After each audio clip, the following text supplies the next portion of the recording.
Hey everybody, Gears here, and this time we're talking about wiring the spare battery into place. So I've got this 10 gauge, which an electronics buddy of mine says is going to be more than enough. This will allow up to 30 amps of power, so I'm going to have plenty of room to grow if I need to. A 16-foot strip of LED lights it doesn't cost, but it takes up 2 amps, 2.5 amps, depending on the color. So a sound module running the Droid Dome, all that kind of thing. There's a few more amps. So technically I'm probably only going to be using less than 10 amps, and I could have gotten away with 12 gauge, which covers 20 amps. However, I figured, what the heck, we'll go with the 10 gauge just in case. It's always good to have a little ceiling built in. So that is run through there, which is run through here, around the corner here, down here, and I've already clipped these guys into place, but it's tucked in nice. And then there's all the excess. I got down under there and I reached around and I think I felt a rubber gasket. However, I can't be certain. In a previous video I mentioned maybe you go through the firewall right there. No, that is the heating core apparently. However, underneath this guy, there is a gasket, and there it is, right back there. There is a gasket right there that can be gone through, so that'll drop straight through, just behind the door, and into there.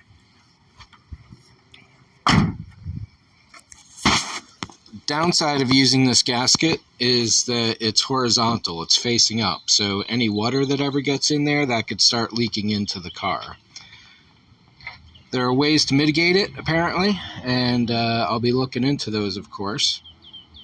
There are a couple other holes around. Well, there's one way over there, but that one I think you have to split into the gasket and insert your own wire. There should be a single hole in the wall with a blank gasket. However, I don't know where that is. It's definitely not close by here. I'm pretty sure it's somewhere behind there.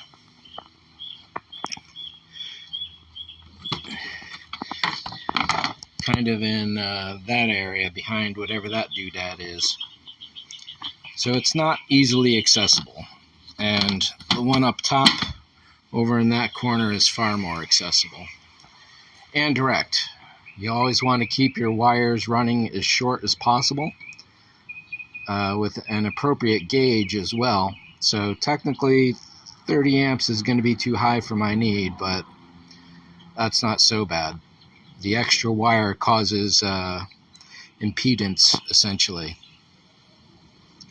So like I said, I'm going to need a second person to do this. I'll need a wire coat hanger with which I will puncture the gasket from the top, go down through the bottom. The second person will have to kind of get that, guide it through, then tape off the electrical wire to the end of that, and then I would pull it back through to the top.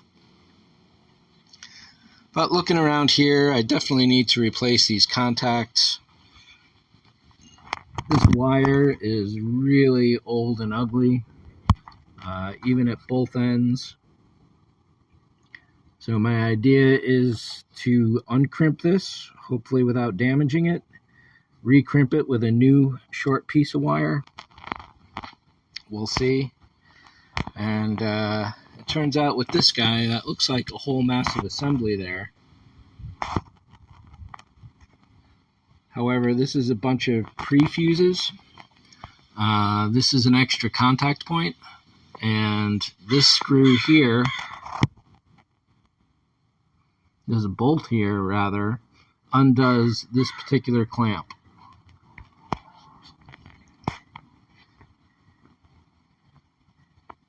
So yeah, I think that's about it for now. At some point I'm going to be doing an engine detailing and cleaning. There's a channel called Chris Fix who lays out all the procedures you need to safely clean the engine bay. If I had just done it, I would have sprayed everything with water and just gone from there, but no, there's all sorts of things you don't want, reasons why you don't want to do that. But the engine bay is filthy. Turns out I'll be able to clean this cover with a Dremel and a little wire brush, so that's going to look really nice when I do it.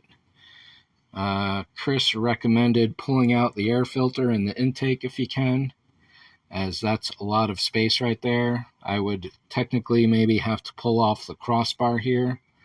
I don't know if I want to do that. Presumably this is a stabilizer to help keep the car in a single piece, at least on the track-wise when you're doing that kind of performance. And I'm happy to keep it there as well, so I don't mind. Got to avoid getting anything on the belts. That can cause problems. Spark plugs can be problems if they're a little loose. You don't want water collecting there. All your caps, radiator, oil, your dipstick have to be absolutely sealed. And his idea was that you put a garbage bag over the top here, clean everything around it, do all the edges, pull the garbage bag off, and then you can do the engine itself. But that's a whole other topic, and we're talking about electronics. But while I'm under here, I figured I'd at least try and cover that a little. On my previous car, the Tiburon X-Wing, I threw all this plastic away as being fairly useless. It seemed rather fanciful to have all that coverage in an engine bay that's going to get really dirty anyway. But, you know, I kind of like the look. It's not too bad. So, I think that's it for this one. Thanks for watching. See ya. Down here,